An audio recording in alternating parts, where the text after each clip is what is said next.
नमस्ते दोस्तों, from the best trader. आज हम बात करेंगे डिसिप्लिन और माइंडसेट के बारे में। ड्यूरिंग द ट्रेडिंग आवर एक ट्रेडर का कैसा डिसिप्लिन और क्या उसका माइंडसेट रहना चाहिए।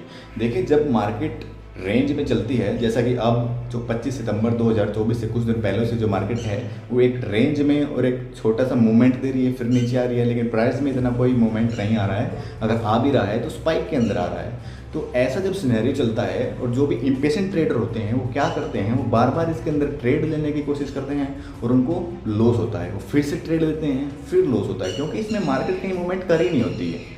अगर ऊपर कर रही है, अगली कैंडल फिर नीचे आ जाएगी, स्टॉप लॉस हिट कर देगी, ऊपर जाएगी, फिर नीचे आ जाएगी, ऊपर जाएगी, फिर नीचे आ जाएगी। इस तरीके से मार्केट क्या है, एक स्टॉप लॉस को हिट करती हुई चलती रहती है। जब मार्केट चल जाएगी धीरे धीरे डायरेक्शन में ही, लेकिन जो प्राइस का मूवमेंट है वो उतना नहीं आएगा, क्योंकि प्राइस डिके वहाँ पे ज़्यादा हो जाएगा। आपका प्रीमियम का जो प्राइस है वो डिके ज़्यादा होगा। तो ऐसी चीज़ों से बचने के लिए आप प्लीज़ क्या करें, आप एक काम कर सकते हैं। आप अपने प्रोफाइल में जाएं, वहाँ पे ट्रेडिंग सेगमेंट में जाके अपना किल स्विच का बटन दबा दें। क्योंकि देखिए, जब मार्केट कुछ दिनों से जब रेंज में चलती है, ये एक ट्रेडर के लिए बहुत अच्छी बात होनी चाहिए।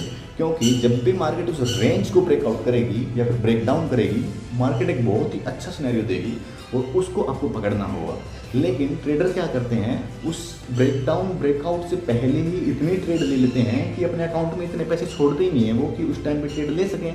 क्योंकि वो बार बार ओवर ट्रेड कर करके ब्रोकरेज दे के अपने अकाउंट को नीचे ले आते हैं, और जब मार्केट को मूवमेंट देना होता है उनके पास पैसे नहीं होते। तो अपने पैसों को बचाने के लिए आप क्विल स्विच का बटन यूज़ करें और एक डिसिप्लिन ट्रेडर बने। अगर आप अपनी लाइफ में डिसिप्लिन नहीं लाओगे तो अब इस ट्रेडिंग लाइन से आप दूर हो जाना ही बेटर रहेगा, क्योंकि ये एक डिसिप्लिन और एक प्रॉपर माइंडसेट का गेम है।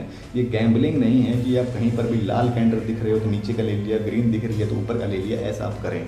तो प्लीज़ आप ऐसी चीज़ों से बचें और एक प्रोफेशनल ट्रेडर बनने की कोशिश करें, ना कि एक इम्पेशेंट ट्रेडर। और डिसिप्लिन का मतलब क्या होता है, डिसिप्लिन होने चाहिए आप अपने रूल्स के लिए। आप अपने ट्रेडिंग से पहले अपने को रूल सेट करो, कोई गोल सेट करो कि आप कहाँ का ट्रेड लेने वाले हो, कौन सी स्ट्रेटजी अपनाओगे। आप अपने रूल्स के हिसाब से चलो, आप अपने रूल्स को ब्रेक मत करो। अगर आप खुद ही अपने रूल्स बना रहे हो और उनको ब्रेक कर रहे हो तो आप कैसे उम्मीद लगा सकते हो कि मार्केट आपके हिसाब से चले, आपको कुछ प्रॉफिट दे। आप खुद ही अपने लिए डिसिप्लिन नहीं हो तो मार्केट कैसे डिसिप्लिन हो सकती है। सो प्लीज़ आप अपने आप को डिसिप्लिन करें, अपने को रूल्स बनाएं, कोई स्ट्रेटजी बनाएं, कोई ब्रेकआउट पे, कोई ब्रेक डाउन पे, इन्हीं पे ट्रेड दें, या कोई अपनी स्ट्रेटजी बनाएं, कोई इंडिकेटर देखें। अगर आप न्यू ट्रेडर हैं तो इंडिकेटर का सहारा लें और तभी ट्रेड दें। आप बार बार ट्रेड करोगे, ओवर ट्रेड कर करके आपका ब्रोकरेज इतना हो जाएगा कि आप सोचोगे कि अरे ये तो मैंने इतना तो लॉस मेरा हुआ ही नहीं, लॉस तो मेरा बस 200 रुपये था।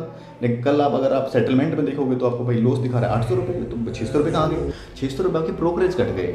आपने इतने जो ट्रेड ली हैं तो भाई मार्केट में कुछ ब्रोकरेज कुछ लेता है ना, तो जो ब्रोकर है वो उस भाई ऐप प्रोवाइड कर रहा है तो वो भी कुछ लेगा आपसे। तो इन सब चीज़ों से बचने के लिए आप ओवर ट्रेड ना करें। देखो, जो मार्केट का जो मेन मंत्र है वो होता है 90% watching only 10% trading. Please repeat, 90% watching only 10% trading. इसको हमेशा याद रखें, जहाँ पर भी आप ट्रेड कर रहे हैं इसको वहाँ लिख लीजिए। अगर आप दिमाग में इसको याद नहीं कर पा रहे हैं और ट्रेडिंग के टाइम भूल जाते हैं तो जहाँ पर भी आपका ट्रेडिंग सेटअप है उसको आप वहाँ लिख लीजिए, 90% वॉचिंग 10% ट्रेडिंग। अगर आप इसको फॉलो करोगे तो बहुत अच्छे से इसको कर पाओगे। और ज़रूरी नहीं है दोस्तों आप डेली की डेली ट्रेड ही लो, डेली ट्रेड लेना भी कोई ज़रूरी नहीं है। अब भाई आज अगर आपने अच्छा मोमेंट कोई कैप्चर किया है तो ज़रूरी नहीं है मार्केट कल भी ऐसे ही करे। हो सकता है मार्केट 2-3 दिन के लिए भाई वहाँ पे रेंज बनाए या फिर वोलेटाइल रहे, आप उसको अवॉइड कर सकते हैं और 3-4 दिन बाद फिर ट्राई कर सकते हैं। अगर आप ऐसा नहीं कर रहे हैं तो ट्रेडिंग को चार्ट खोलो और बस बैठ के देखो। अगर आप देख रहे हो और आपको बार बार अंदर से क्रेविंग आ रही है कि ट्रेड लें ट्रेड लें ट्रेड लें, तो आप देखो भी मत, आप इसको बंद कर दो, एक क्विल स्विच का बटन दबाओ, सिर्फ चार्ट को देखो।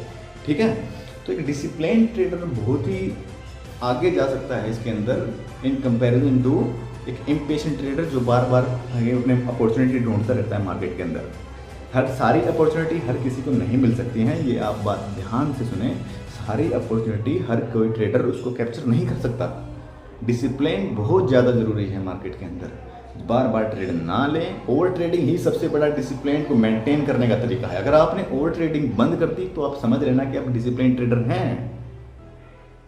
90% ऑफ द ट्रेडर कहाँ लॉस करते हैं, वो ओवर ट्रेडिंग के चक्कर में हर जगह ट्रेड लेने की सोचते हैं। वो उनको लगता है कि कहीं मिस आउट ना हो जाए, उनको हमेशा डर रहता है कहीं मैं पीछे ना रह जाऊँ, सब ट्रेड ले रहे हैं मैं ट्रेड नहीं ले रहा। लेकिन ऐसा कुछ भी नहीं है। जो सक्सेसफुल ट्रेडर हैं वो हर जगह ट्रेड नहीं लेते हैं, उनकी एक प्रॉपर स्ट्रेटजी है, रूल्स हैं, वो इनके हिसाब से चलते हैं। और जबकि जो 90% ट्रेडर हैं वो हर जगह ट्रेड लेने की सोचते हैं। मार्केट को खुलते ही 5 मिनट के अंदर इनको लगता है कि मार्केट से पता नहीं वो क्या छूट जाएगा, क्या मिस आउट कर देंगे। तो आप प्लीज़, आपसे रिक्वेस्ट है, आप कहीं हर जगह ट्रेड लेने की कोशिश ना करें। अगर आपको कहीं प्रॉपर सेटअप, अपने रिस्क टू रिवॉर्ड रेशियो अगर आपको दिख रहा है, प्रॉपर स्टॉप लॉस आप लगा पा रहे हो, तभी आप ट्रेड लें। और सबसे जो बड़ी जो बात आती है वो है क्वांटिटी की। देखिए, अब लोग सोचते हैं भाई रिस्क टू रेशियो कैसे बने। अब आपके पास मान लो 10,000 रुपये हैं और आपने निफ्टी का एक लोट लिया है 25 का, लेकिन आपने सोचा भाई 10,000 में तो 3 लोट आ रहे हैं, 75 क्वांटिटी आएंगी मेरे पास, आप 75 ही ले लो। लेकिन 75 में क्या आप वो सच में ही वो रिस्क टू रिवॉर्ड ले पाओगे? नहीं। अगर मान लो आप 30 पॉइंट का भी स्टॉप लॉस अगर कंसिडर करते हैं निफ्टी के अंदर, तो अगर 75 पैसों से 30 पे आओगे तो अब कितना हो गया आपका, ये 2400-2500 रुपये का लॉस हो गया आपका एक दिन में। तो आपके 25% ऑफ योर ट्रेडिंग कैपिटल, तो आप इसे नहीं झेल पाओगे। तो एक रिस्क टू रेशियो रखिए, रिस्क टू रिवॉर्ड रेशियो होना बहुत ही ज़्यादा ज़रूरी है। आप सिर्फ एक लोट लीजिए, 25 लीजिए। अगर 25 से आप 30 पॉइंट का स्टॉप लॉस रखते भी हैं तो आपका एक डे का जो लॉस होगा 750 रुपये होगा। और जो कि एक होना भी चाहिए, प्रॉपर स्टॉप लॉस के साथ ही हमें कोई ट्रेड लेनी चाहिए, जबकि हमें पूरा कंफर्ट एकदम कॉन्फिडेंस हो बड़ी ट्रेड के लिए कि भाई हाँ ये यहाँ से जा सकती है। तो उतने स्टॉप लॉस हिट होने तक का वेट करें। ऐसे कहीं पर भी ट्रेड ना लें, अपनी कैपिटल के हिसाब से ट्रेड लें, अपने रिस्क से हिसाब से ट्रेड लें। बार बार ट्रेड में कूदने से आपको प्रॉफिट नहीं होगा, उल्टा आप अपने पैसों को गवा दोगे। तो प्लीज़ उस दिन का वेट करें जब मार्केट पर मूवमेंट करेगी, और उस दिन के लिए अपने पैसों को बचा के रखें। Thank you, have a nice day.